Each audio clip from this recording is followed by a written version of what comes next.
আৰু আমি প্ৰাৰম্ভিক কাম কাজ আটাইখিনি আমি সম্পূৰ্ণ কৰিলোঁ আৰু ইতিমধ্যে আমি আটাইবিলাক চেণ্টাৰলৈকে আমি ব্লেংক এনচাৰ স্ক্ৰিপ্ট পঠিয়ালোঁ ট্ৰেইনিংখিনি আমি আমাৰ ষ্টেট লেভেলৰ পৰা ট্ৰেইনিংখিনি আমি সম্পূৰ্ণ কৰিলোঁ যিখিনি সভা সমিতি কৰিবলগীয়া আছিল সেইখিনি সম্পূৰ্ণ কৰিলোঁ তাৰপিছত এডমিট কাৰ্ডবিলাকো আমি ইতিমধ্যে পঠিয়ালোঁ কেণ্ডিডেটসকললৈ আৰু এইবাৰ আমাৰ 4,25,000তকৈও অধিক কেণ্ডিডেট এইবাৰ অৱতীৰ্ণ হ'ব 913টা আমাৰ মুঠ পৰীক্ষা কেন্দ্ৰ আছে আৰু 4টা কোৰ ছাবজেক্টত সমাজ অধ্যয়ন ইংৰাজী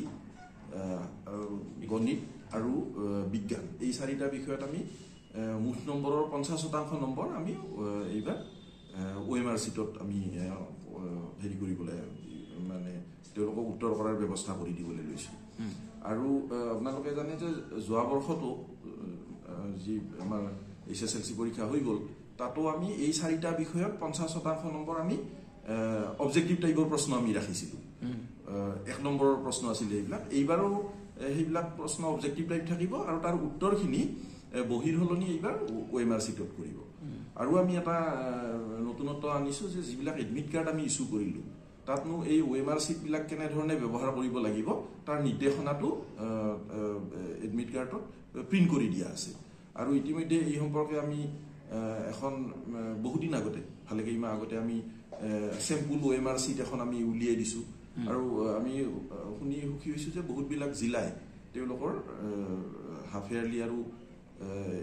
হেৰি পৰীক্ষাত প্ৰি বৰ্ড পৰীক্ষাত ইতিমধ্যে তেওঁলোকে নিজে বনাই